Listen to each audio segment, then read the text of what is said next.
नमस्कार, मैं आकाश द्विवेदी और आप देख रहे हैं ए भारत न्यूज। एक बार फिर से मेरी मौजूदगी है अनुराग के यहाँ। जी हाँ, वही अनुराग जिसकी 1 महीने पहले लगभग गला काट के हत्या कर दी जाती है। आज फिर हम उस मकान पे आए हैं जहाँ पे आज 2 तारीख को फैसला आने वाला था कि देखिए न्यायालय से क्या फैसला मिलता है। लेकिन वही फिर तारीख मिल गया, क्योंकि कोर्ट में जब जाता है कोई मामला तो यही होता है, तारीख पे तारीख चलती रहती है।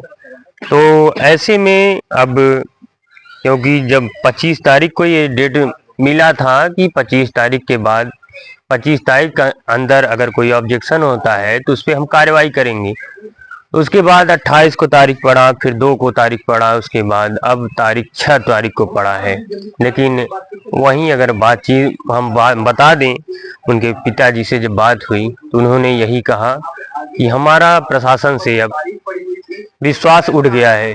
जी हाँ, वही प्रशासन जो कुछ दिन पहले उनके साथ हमेशा खड़ा था। डीएम, एसपी, एसडीएम सभी लोग उनके साथ खड़े थे। लेकिन आज अगर देखा जाए, जब मामला धीरे धीरे शांत होता जा रहा है तो ऐसे ही उनके कार्रवाई में भी बहुत धीमापन आ रहा है। जी हाँ, अगर देख सकते हैं ये अवैध जमीन है जिसके कारण अनुराग का गला काटकर हत्या किया गया था। इसी जमीनी विवाद के चक्कर में गला काट कर हत्या किया गया था। लेकिन देख सकते हैं कि ये जमीन, ये मकान बिल्कुल उसी अंदाज में खड़ा है जिस अंदाज में पहले था। और अब ये लगता है कि सिर्फ कोर्ट में तारीख ही चलेगा। लेकिन वहीं पिताजी का कहना है, उनके अनुराग के पिताजी का कहना है कि अब हम न्यायालय से एकदम विश्वास खो चुके हैं और अब हमें अंतिम इच्छा पे, अपने अंतिम समय पे चलना है। क्योंकि हमारे अंदर डर बन गया है कि अगर कल को, उन्होंने ये भी कहा कि कल को अगर लालता छूट के आते हैं, उनका परिवार छूट के आता है तो हम लोगों को खत्म करके पूरा जमीन वो कब्जा करके फिर से अपना साम्राज्य स्थापित करेंगे। जी हाँ, क्योंकि गरीब अनुराग के पिता लगातार ये कहना है कि हम गरीब हैं, हमारी कहीं सुनवाई नहीं होने वाला है। अब वही देखने को मिल रहा है कि 1 महीने हो गया जिस बाप का बेटा चला गया, जिस बाप के बेटे की हत्या कर दी जाती है, वही बाप लगातार कोर्ट के चक्कर लगाता है और कोर्ट के चक्कर में उसको तारीख देखना पड़ता है। 2 तारीख में तो वो नहीं गए थे, लेकिन तीसरी तारीख में वो गए तो 2 घंटे बैठने के बाद उनका ये भी आरोप है कि जब तहसीलदार ने हमारी फाइल देखी तो मुस्कुराकर फाइल हटा दी। ये कहीं न कहीं ये प्रशासन के ऊपर एक बहुत बड़ा आरोप है कि अगर कोई अगर ऐसा मामला आपके पास आता है तो क्यों इतनी देरी होती है। क्या एक बाप जिसका परिवार खो गया, जिसका बेटा खो गया, क्या उसको इस प्रकार की समस्याएं झेलनी पड़ेगी? क्या वो कोर्ट के चक्कर लगाएगा अपने बेटे के इंसाफ के लिए?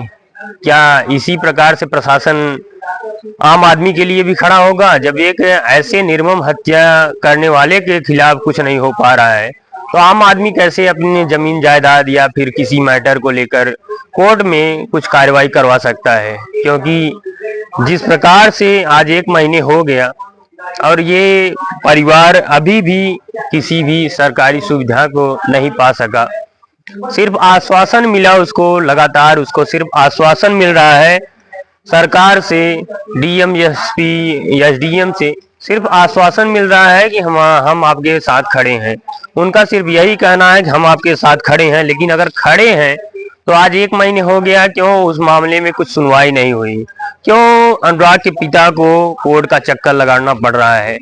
क्या प्रशासन इसी दिन के लिए है कि एक हत्यारे को किस बात के लिए उसको तारीख पे तारीख दिया जा रहा है कि एक बाप बेचारा किसी तरह अपना जीवन गुजार रहा था और वो किस प्रकार से कोर्ट में जाए और कैसे अपनी समस्याएं किसी को बताए?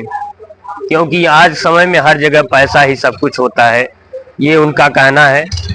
और ये पैसे के ही बल पे न तो थाने पे उनकी सुनवाई हुई और ना ही आज कोर्ट में सुनवाई हो पा रही। सिर्फ तारीख पे तारीख पड़ रहा है और ये घर बिल्कुल उसी तरह, उसी अंदाज में खड़ा है जिस प्रकार से पहले था।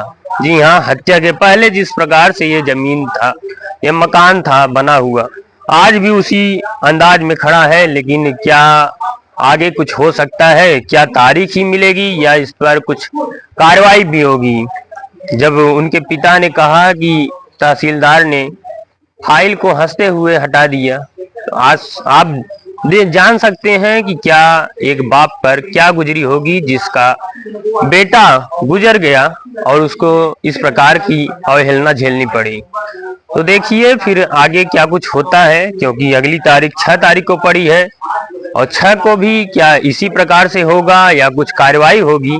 ऐसे में आप बने रहें भारत न्यूज के साथ, मैं जरूर आपको बताऊंगा इस पूरे मामले को लेकर। मैं आकाश द्विवेदी।